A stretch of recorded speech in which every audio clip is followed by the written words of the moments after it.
It's in K-Town. It's in a building with a bunch of other studios. So it's like me and a bunch of friends all share rooms like on the same floor of this building. It's pretty cool. How long have you been in there? I've only been there for maybe like 2-3 months. Yeah. But then do you know people who have been in the other rooms before you? Like you're saying, you're on a corridor with a lot of people who make music. Yeah. So each floor, every room is like a studio or a tattoo studio or something like that. And then on my floor, I have a handful of friends that had been there for like a year. So I was just going there all the time. Ended up like, I should get a studio here too, so I don't have to like borrow other people's rooms. Where were you making music before that? Did you have like a little home space or? Yeah, well, I have traveled a lot. So I've just kind of had to like make do with what I have. But right before that, I had gotten my own studio in Hollywood, and I had that for a little while, but it was just like inconvenient for parking, and I'm not a huge fan of Hollywood. And then like the space was much smaller than this new space that I have. But now I have both because I signed the lease for the other one. I'm stuck with it. But yeah. What are you using the other one for then? I'm not using it for anything anymore. I'm like trying to come up with ways to somehow get it to be useful. Who knows? Any good ideas? At one point I was like, maybe because I don't pay electricity there, like maybe I should just like mine a bunch of Bitcoin or Ethereum or something out of there. And now I'm just, it's too much effort. That's not a bad idea. It's not a bad idea, but I don't know if I'll ever do it. How far do you stay from the studio now, the one in K-Town? 25 minutes away. I'm in Glendale. So if you get an idea and you feel like you need to make music and you need to get to the studio space, can you kind of preserve that energy by the time you get there? Oh, that's a good question.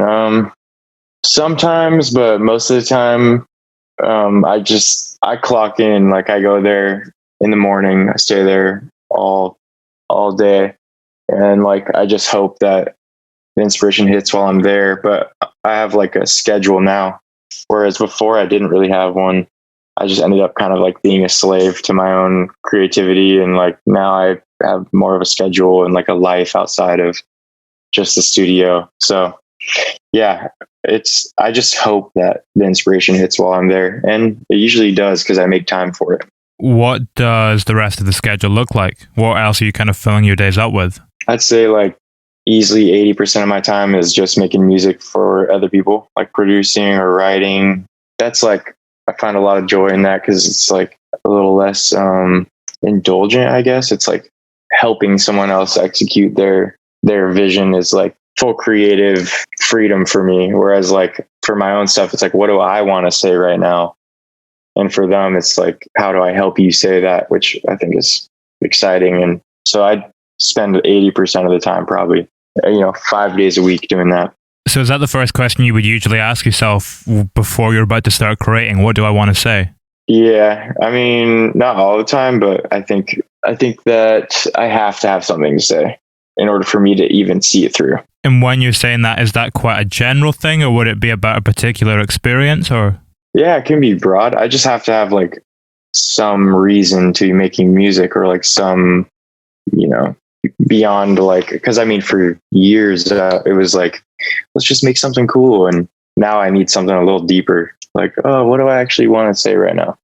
And yeah, so it can be broad, but as long as it's like driving me to want to keep doing it. What was the answer to that question for Mystery?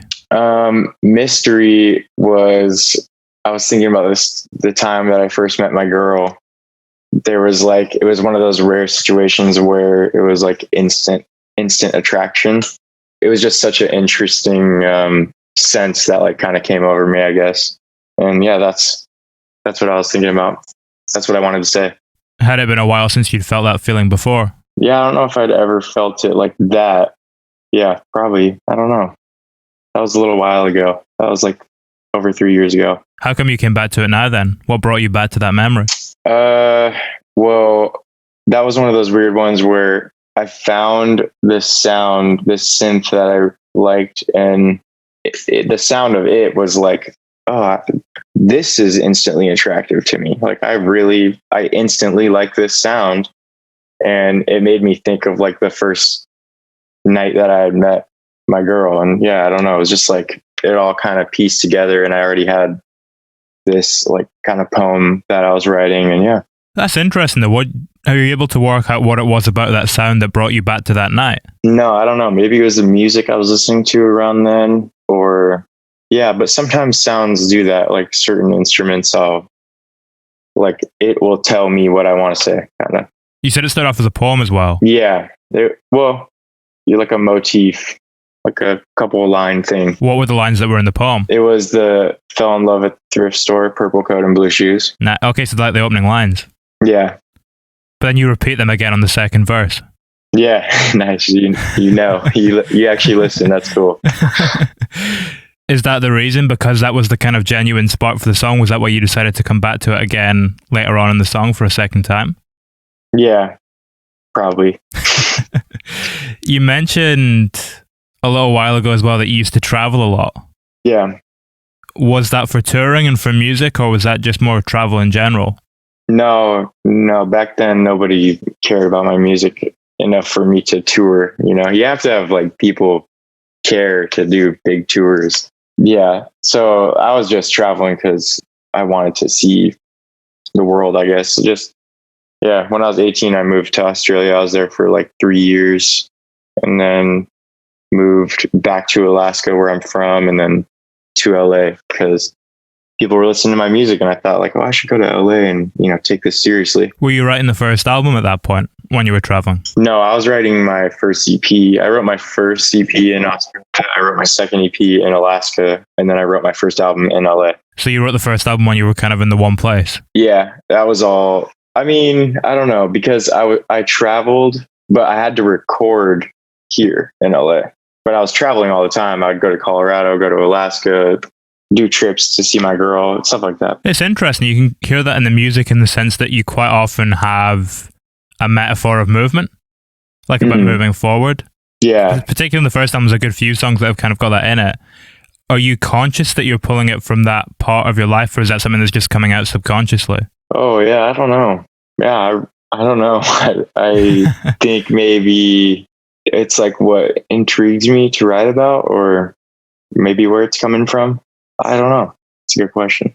What, kind of coming back to that record again, what did you learn from making the album about your process and about the way that you make music that you then carried into this new single, Mystery?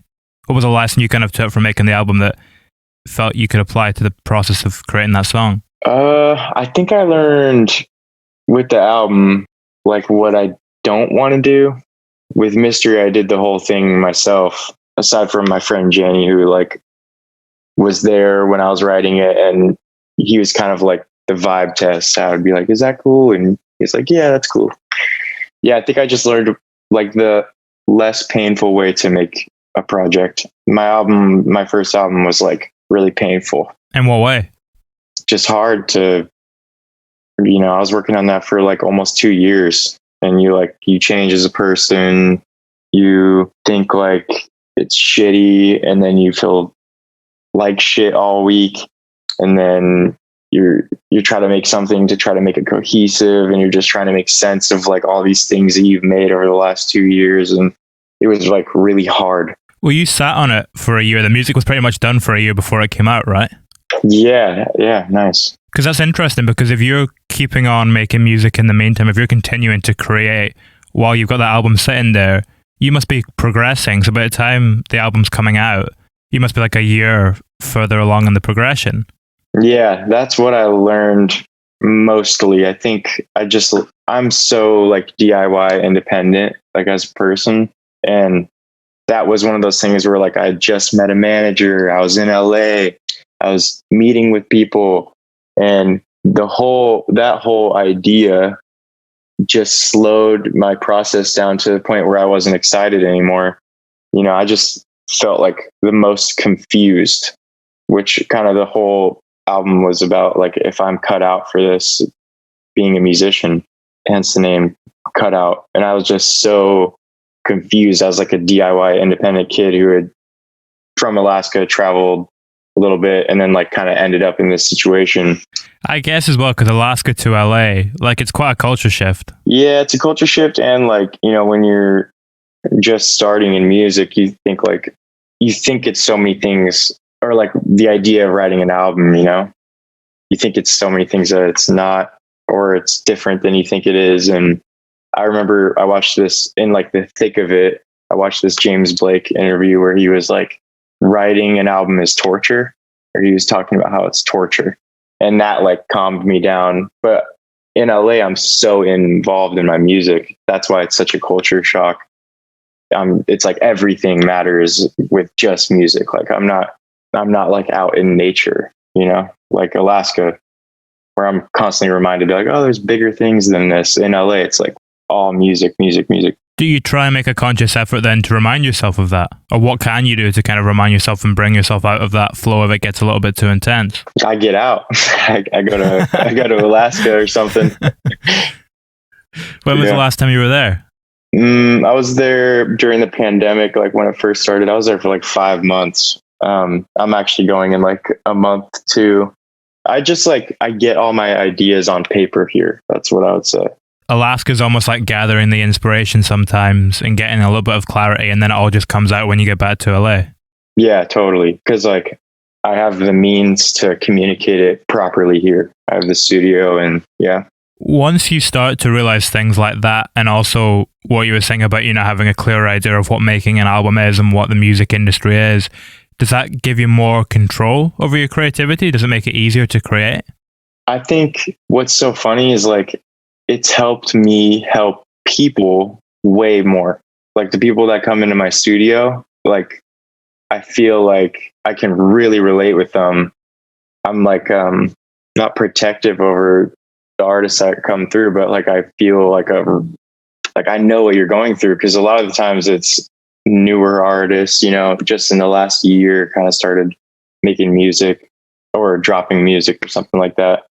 And yeah, I feel like with their creative, you know, process, it's like super helpful that I know a little bit more about it. With my stuff, I don't think it's really, I think I'm just trusting myself like a lot more now. Like I'm not listening to people's advice with my stuff as much. I'm just, I don't want to confuse what I already have going on with my stuff. When did you first believe in yourself? I don't know, maybe when I started this project was like me really believing in myself, because before that I had other things that I kind of like half-assed. You used to be in a punk band, right? Yeah, it was like an indie, I say punk, or maybe have in other interviews or something, but it was like a kind of like a rock indie band. Was there anything you learned from that, or was there something in that that you needed to get out of your system before you could get to this point? Yeah, I think, well, everybody in that band, that was a unique thing, because everybody in the band was significantly older than me, you know, at least 10 years older. It made me feel like I had a lot to catch up and a lot to do. So I was like, just like trying to get significantly better every day, I think, like with my writing, not necessarily my performing, but like writing the best songs I could. How old were you at this point? I think I was 16 or... Yeah, I was in little bands before that, but that, you know, when I was 16, like I got to play like bars and stuff, and my dad would have to come because the shows were getting pretty big, because everybody was like older in the band. I was the youngest one, and so I got to like play like decent shows for an Alaskan rock band. We got to play all the cool venues and stuff like that. It sounds like you were subscribing to that philosophy where if you surround yourself by people who are further along in the progression, maybe better than you, it's far more inspiring than if you surround yourself with people who aren't as good as you. Yeah, I think I just kind of fell into it though. I didn't even... Music is literally... Music and like skating and snowboarding and stuff like that, really individualistic things, is all I ever knew. So it's like no other option. I was surrounded by it because it's like literally all I knew. My dad is a tatted up skater, guitar player. So it's like I was born into it. Did you feel like you were a part of a community when you were in that band at 16? Yeah, man. We actually all got it like tatted on our arms and stuff. It was like a gang. Not many people get that at 16. No, it was like I always tell the story of my Spanish teacher. Like I said, I don't know any Spanish. And the reason is because my Spanish teacher would go to the bar that I played at the handful of times that I got to play there. And he knew that I was seeing him like pretty drunk. So he would take it really easy on me in Spanish class. He would like knuckle bump me and like, I feel like he passed me because I didn't really know Spanish at all. How long did it take you to find a community in LA? Well, the story of that is I convinced a couple of my friends to move down here with me, and they were here for like almost a year. So I had like 2 friends, but I started meeting with people that were like interested in my music through email or whatever. And then we'd meet at like Qdoba or whatever. And yeah, I started meeting people pretty quick, but I think now is the first time that I've like felt like a full on family vibe. Why now? I got new management. They're called Bad Habit, and it's just like, it's such a good team behind my back that's like super supportive. And I got that studio, and like people are like always around now. It's really cool. Do you feel more creative when you're around other people? Sometimes no, sometimes yeah. Is that new management, is that the first time you've been on management, or had you had management before? I had management. It was a weird situation where the guy was so nice, but I think we were both under the assumption that I could eventually go on his management team. And then that just kind of never happened. So like when I found a team, it was like, oh, I've needed this for a long time. And it's no hard feelings with him, but that's kind of how it went down. He's a really nice guy. Is that the guy that didn't like morning sex when you first played it to him? That's right. How do you know that, man? Done a bit of digging. Whoa, dude, that's crazy. Yeah, it's not that he didn't, it was his least favorite. And what's so funny is his favorites are the least successful. And his least favorites are personally my favorites and everyone else's favorites. So there was definitely a clash there. Why do you think that was? He was a bit older than me, and I don't know. We just had different tastes. Like you could just tell in how he dressed, and there's different styles, different ways of how we looked at things. It's interesting that your favorites are the same as everyone else's favorites, though. Yeah, well, sometimes I just know, like, oh man, that's a good melody. Like when we were writing Morning Sex, I was worried because I was like, is it too pop? Like I love the melody so much, but is it? It's so low key though. Yeah, it's so low key. But I remember telling my friends like, man, they're probably going to hate me. Like it's too poppy. But I knew like, that's such a good melody. It's not even like I'm saying it's so good because I wrote it. It's like, sometimes you make things that are like bigger than you. You're like, whoa, that's actually good. Melody's such an interesting thing because did it feel like you wrote it, or does it almost feel like it's already out there and you're kind of just reeling it in and using it? Yeah, I think I was we had just got to LA when we wrote that song, me and some friends, and we were like drinking like all the time in this Airbnb. It was just so fun when that song was written. It was so weird because we all kind of locked on a very similar melody when we started making the beat. It was like everybody was kind of singing a similar thing. Me and my buddy Eiler, who helped me with the song. So it came from somewhere else for sure. One of us wasn't like, that's the melody. We all kind of were singing a very similar thing over top of the beat. So did you write that melody on an instrument, or did you just write that melody with your voice? Just singing it. Yeah, we were all singing it. Do you notice a difference in the melodies that you write on an instrument compared to the melodies that just come out when you're singing atop a beat? Yeah. Okay, it's like all good to write melodies on instruments, but like it's not factoring in tonality, which is so important. Like how you're singing those notes, And I've really realized that in writing music for other people. Like I'll think when I'm writing a melody, I'm like, oh, this is the best melody for this beat for sure. This is a great melody. And then they try to sing it. It's just not working.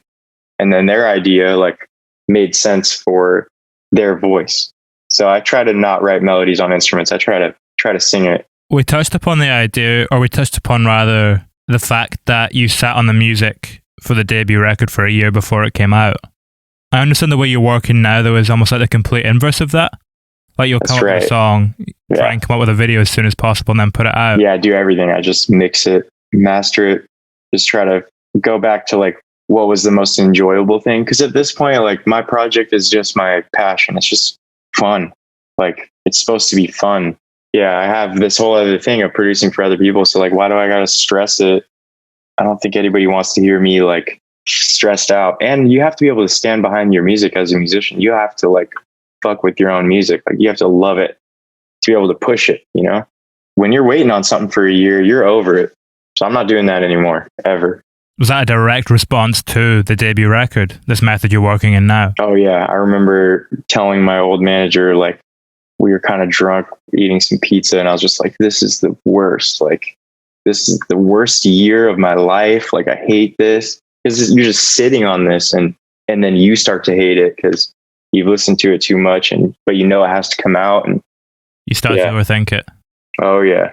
So did you have to have it locked in a year before?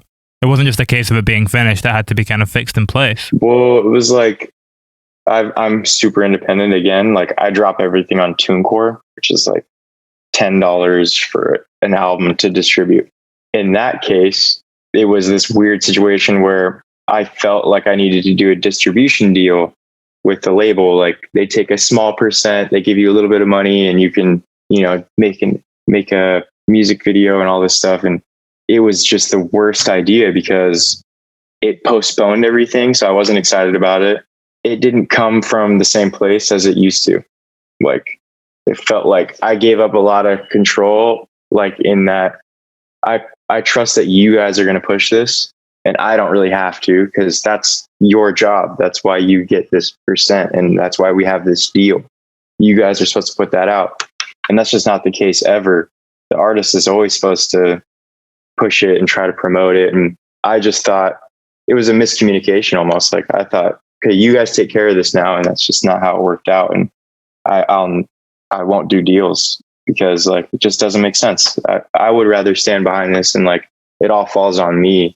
Did you feel detached from it? Yeah, for sure. Absolutely. Like I'm proud of it for sure. But yeah, when it came out, I was, felt totally detached from it and felt kind of pushed around. And yeah, I'm proud of it though, man. Like some of my favorite songs I've ever wrote are on there. You were saying that through that deal, you get a little bit of money to do videos as well. Yeah. Was that what gave you the money to do the band's video? Yeah. But you know, this is why I'm independent. Those deals still make no sense. It's like, we're going to give you money, but you have to spend it all on your project. And you're just kind of left to be like, but like you have to mutually agree. And then they spend money on stuff that you just do not need as a independent, small indie artist like me. PR, like what's that to me? Like, you know. We were talking about this in the podcast the other day, the fact that the music industry is still hung up on this idea of all these middlemen. Yeah, it's just completely pointless. And it like turns the artists into frustrated people. It's just people giving themselves jobs. Like, you don't really need PR anymore. Now that we're in this world. Absolutely. I didn't go through PR when we were setting up this podcast. I just emailed your manager because I found your music. Yeah. It's like, it can happen. We're in this world where we can be connected so easily. Yeah, man. I mean, you said it, not me, but giving people jobs, like that's one thing that like I'm openly, I think it annoys people how open I am about like, I don't need that. I'm DIY and I don't need, I mean, if I answered everyone that went in my email, like, hey, can you pay me to do this? Like I get emails every day of people like, can you pay me to do this for you? And it's like, no, why would I? It's tough because it kind of comes back to what you were saying about your old manager as well. Like I work with a lot of PR people who are really great people, really nice people. Oh, totally great. Yeah.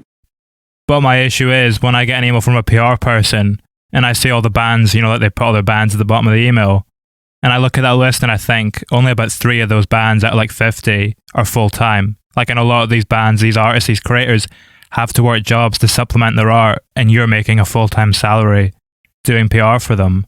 Yeah, no, it's wild. Well, my manager was, you know, he was passionately involved in my, you know, it wasn't a thing where Yeah, it's the difference. Yeah. It was different for sure. Like, I want to give him that respect. Absolutely. Really nice and was not taking advantage of me. But in the same way, I wasn't ready to have anyone like manage me. I was not done managing myself and doing all that myself. And like with, a lot of these jobs, playlist promoter, things that like all these young artists are falling into, it's just such a shame. It's like those kids in school who just like so badly wanted something to do, but it's kind of a negative impact on other people. It's just, like playlist promoters are total rip off. Like, don't do it. If you're hearing me as an independent artist, do not pay people to do that. It's like, it's almost like the new version of pay to play, isn't it? People are just trying to find a way to take money off artists' hands. Oh yeah, man. I mean, in LA, you meet a bunch of people who like, they bought everything. They bought their fan base. They bought their way into all these things. And it's just like, there's no point though. Nobody's actually on the other end of what you paid for. You're not paying to get real fans, or you're just getting numbers. So it's just strange. Do you think the way that this kind of perception we've been talking about, is this partly because you come from Alaska though, and you were able to see it for what it is from a slightly outside perspective? I don't know if I have like any better perspective or anything. I just think that, I don't know where it's coming from, man. I can't lie to myself about stuff like that. Can you see it changing, what we've just been talking about? No, I think it's getting worse, man. Like, people are more obsessed with the numbers and not what's, on the other side of those numbers. I think, but within my little world in LA, it's like all the artists are so rad. Like, we don't really talk about that stuff, but I just see or hear, about other people. Yeah. It's just like, it doesn't really interfere with what I have going on. Like, not at all. But I just think it's like a lot of people selling themselves short because numbers almost matter more. If you can equate those numbers to real people though, like TikTok with yourself, that's a big number that you see, but at the same time you can see everyone enjoying that song and connecting to it. Yeah. That's a way bigger thrill, watching people enjoy the song than a number. When did that actually start to pop off on TikTok? How long ago was that? Oh, dude, I actually don't know, because I got in the game like late. People were starting to go to my Instagram or whatever, just be like, "Hey, I heard your song on TikTok," and like none of my social medias are like blowing up, So like it was like really interesting. Like, why is everybody on TikTok? And then I went and saw the song on all these videos, and the videos have millions of views, and there's tens of thousands of videos. So I was like doing the math, like, damn, like a lot of people are seeing this and hearing this song. It kind of makes sense why it's like really ramping up. And that was like a year ago or less, but it's still the same pace. It's not like one of those things like you see these kids who just go like straight up. It's like this, really chill. That's what you want though. Yeah, maybe. I mean, maybe that's because I don't have like a huge TikTok campaign running right now. It's just people actually using the video. Yeah, I mean, full transparency, I tried when it fully blew up the first time. I was like, maybe I should try like $1,500 in this. Like, I've heard stories of, it going crazy, and it just didn't really do much. So I learned my lesson there. That comes back to the playlist promoter thing. Yeah, it does. I bought, like, that's maybe that's also one of the reasons why there's a lot of things I haven't bought into, but with the TikTok thing, I did. It was like, I went to a session with this kid, I won't say his name, who's a TikTok. He turned into TikTok artist. One of his songs blew up, and they had like the nicest cars I had seen in the driveway, like, Beverly Hills. And I was like, what the hell are they doing here, man? And they just blew this, this one song up, and they were the ones that were like, your song's moving on there. Like, we can help you. And I was like, all right, you can try it. But, $1,500 is nothing to these guys. I was like, I have a little bit. Is a part of it luck, do you think? Just some things pop off and some don't when you throw that $1,500 in? Yeah, I mean, who knows, man? I think that's like people trying to crack those codes now, because it's like changing people's careers, but it's got to be. Or it's like geniuses, which I don't put it past people to be that smart. Yeah, someone's figured out that algorithm. Oh yeah, they got to. When we were talking earlier about how you're at this point now where you're trying to release things a lot quicker. You write it, you do the video, then you release it all within quite a short time frame. Yeah. What was that chronology like for Mystery? What was the kind of time span there? It was like I wrote it 2 weeks later, calling up some friends for a video. 3 weeks later, video's done. It was like done in a month. Wow. So this was only written this year? Or completed this year? Yeah, it was like boom, boom, boom. I called the managers, sent them the song. Everybody's like, yeah, this is sick. We should do something with this. And it was so fast. It's awesome. How does that compare? Well, it's interesting then. How did that compare to what you expected of it? With what we were saying earlier on about how you felt a little burnt out by the time the album was coming out. Was that almost the complete opposite of that then? Did you have a massive buzz as it was being released? Yeah, man. I remember like talking to one of the dudes that was helping with the music video. There's probably like 8 staff there doing the video. And I was talking with one of them and I was like, I'm so inspired right now. Like, this is awesome. I was like beaming at the video shoot, you know, like I wrote this 2 weeks ago and like now there's people like putting up metal structures with cameras on a car and just so like I have the power to do this. Like, wow, I should do this more often. Can it ever reinvigorate you if you come back to the video? Like the Morning Sex video, I think you only put that out end of last year, but the song came out a couple of years ago. Yeah. Well, that was just like such a funny situation because me and my girl were sitting here in my apartment. We're like, wow, we're so bored and we should just go buy a camera and do this. What song should we do? And then we were like, oh, let's do Morning Sex. Like, that'd be fun. And then we went down to the park with my skateboard. Like, it was like, you know, first day we go get a camera. Second day we go out there and shoot. Third day we edit it. So, do you feel inspired to create after that experience? Like after you put it up, do you feel kind of, can you feed off that buzz and put it into your creativity? Yeah, I think like, yeah, anytime I do something myself or I have creative control on something, it's like I drank a Red Bull or something. It's like, let's go. Like, let's do this all over again. Like, we could do this all day. I get like G'd up. Chasing that high. Yeah, for sure. Because it's cool. You make it and then you put it out and like people are like enjoying it. And you're like, I did that all here, like right here. And then it goes out and that video has like 3 million views. Like that was in my little apartment at the park down the street. Like, what if we did it again? Like all of these doors open up. Did you skateboard before you came to LA? Yeah, but everybody's giving me a hard time because like I'm not doing tricks. It's like I'm wearing Doc Martens. Like any skater knows you can't skate in Docs. So now I got to do like some skate video to like prove it to people. Do you skate about quite a lot? Is that your kind of means of transportation? Oh man, not anymore. Yeah, I just like don't skate as much anymore. I'll still go like skate the little bowl down here, but I don't like fully skate like street with my friends anymore. I drive a little Camry to my studio. I wanted to ask as well about the importance you kind of place on little details in storytelling and songwriting. We mentioned those first few lines of Mystery or later on that came from the poem, and throughout that song you you pepper it with these little details from the event itself. What do you think it is that's kind of drawing you to them in that way? Because you do it a lot in your songwriting.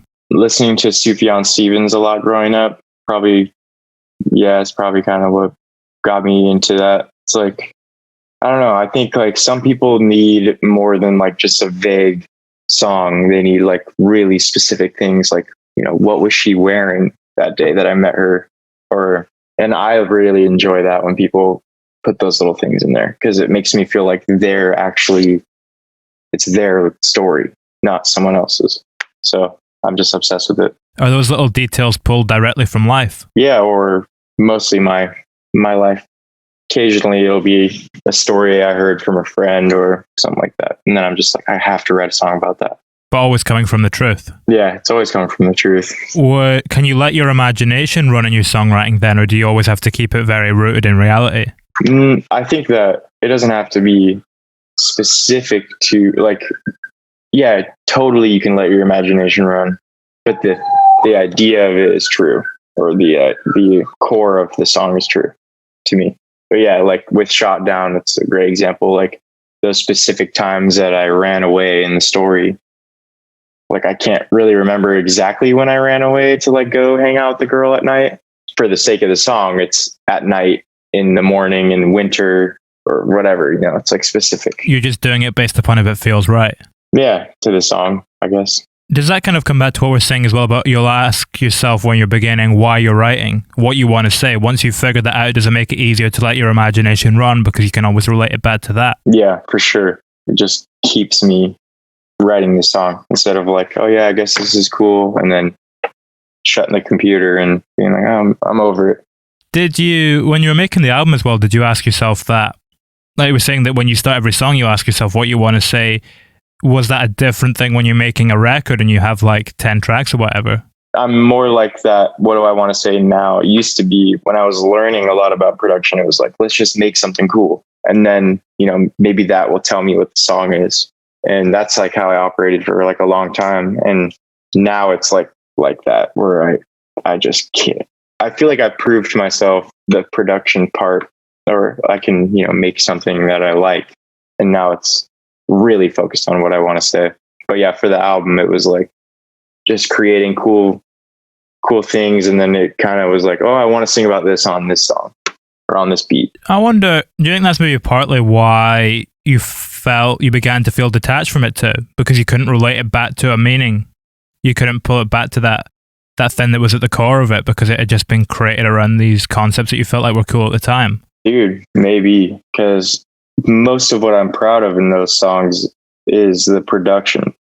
It's not, or, you know, the style of song, particularly like Ben's. I love the style of it. It feels really cool, but it's not my favorite songwriting. Ben's, I think my earlier stuff, or the stuff that's going to be coming out, is better songwriting, you know? What does better songwriting look like for you? Where the lyrics and the melody like go hand in hand. Like if the melody is sad and the lyrics are marrying each other, that's good songwriting to me. Everything lays into each other like perfectly and doesn't feel boxy. The transitions are nice, and yeah, just like takes you somewhere. When you say everything blends into each other, do you mean when you're kind of transitioning from section to section in a song? Yeah, exactly. What do you think was making it feel a little bit more separate before? Oh, I think, you know, the work that I have out hopefully feels like it's moving. That's something I really prioritize for sure. But yeah, I think just like now I like really stress it, you know, seeing through the sections of the song instead of parts, stuff like that. When you were talking before as well about how you used to kind of focus a lot on the production and that would be what you were kind of centering yourself around, does that come back to something like Lonely? You know, is it a clock you sample? What's the kind of like the ticking? Yeah, it's supposed to be like, because I'm saying tie me down, I'm thinking of like someone like ratchet strapping me to the table. Ah, okay. I was going to say it was, I was going to ask you about it built out from that, but then that must be something that comes directly from the lyrics, does it? That's where that sound comes from. Yeah. When did you first start to do that and kind of play around with experimental sounds in that way? I don't know. I just, like, my early stuff is even quirkier, man. Like the Moving to LA song, like I was walking to the liquor store and I had a Zoom recorder, and every sound in that song is me walking to the store. And then I got there, I had a few beers, and I got there and I'm like telling the guy to like shut the cash register so I can mic it. Like every part of that song is me with this little Zoom recorder. And I would love to go back to doing that. That'd be pretty cool. Do you still carry a Zoom around with you now? Actually, I do. Yeah. But like the new phone mics are just as good as my old Zoom recorder. Crazy good. Yeah, super good. So I shouldn't. What was the last sound you recorded when you were out and about? What was the last thing that caught your ear, sparked your imagination, and you thought, I've got to grab that? Well, I, to this day, will like sing a little something in my phone if I get like a melody idea. That's pretty much the only thing I record now. Like, I just totally lost sight of field recording and then turning that into songs. I feel like I got more obsessed with instruments in my studio and less obsessed with like found sound. Is it almost, unless you can, when you were capturing those sounds before, did you already have an idea for where they were going to go in the song? Not at all. Yeah, no, not at all. It was just like edit the little sounds and then like put it in my beat pad and try to, make a little beat out of it. But I had nothing back then, man. Like literally all I had is my computer, my guitar, and my little mic. Like I didn't have the means to like, I had to use found sound. And that's what forced you to be so creative initially, though. Those limitations, those restrictions. Yeah, for sure. Is that something you can get back to now? Yeah, I mean, I still feel really creative, and the limitations now are like, what can this instrument do? What can this drum kit do? Instead of, it's almost like less limitations with found sound. Almost, it's like I would like to go back to it just because it's like my roots. Do you think you would have to find a way to do something different with it, though? Yeah, maybe. I don't know. To keep it interesting for yourself. Yeah, probably. I haven't done it in a while. It might be interesting enough just returning to it. You mentioned earlier on as well about how you're working with quite a lot of artists at the moment and you'll produce other people. Yeah. How does the headspace of being creative when you're producing someone compare to the headspace of being creative when you're writing for yourself? Just less vulnerable. Like writing for other people is less vulnerable for me. It's like just aiding them to be vulnerable and true to them. And when I'm writing for myself, it's like different type of fulfillment and super vulnerable. Where do you think you've been the most vulnerable in your music? I think like some of the acoustic songs are like, they're too vulnerable. Like they're so vulnerable, I can't like just enjoy them. Like what's the last song on the album again? Oh, Slow Down? Yeah. I can enjoy that one, but I think like Last Time, that song is just like a heartache. One of my favorite songs I've ever done, or like Proudest, is Better Things. I was just in a perfect place to write that. And just because it was so easy and it was easy to be vulnerable at that point, like I remember that like fondly. That's a funny juxtaposition. A fond memory of being vulnerable. Yeah, because it was easy, it wasn't hard to be vulnerable.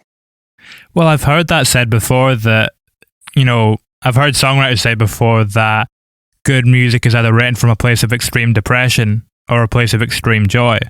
Yeah. Do you feel like that rings true to you based on what you were just saying there? Yeah, but I think both are like being vulnerable. Extreme joy, like I was watching this TikTok or something. It was talking about how people that are like really corny and cheesy are the happiest people.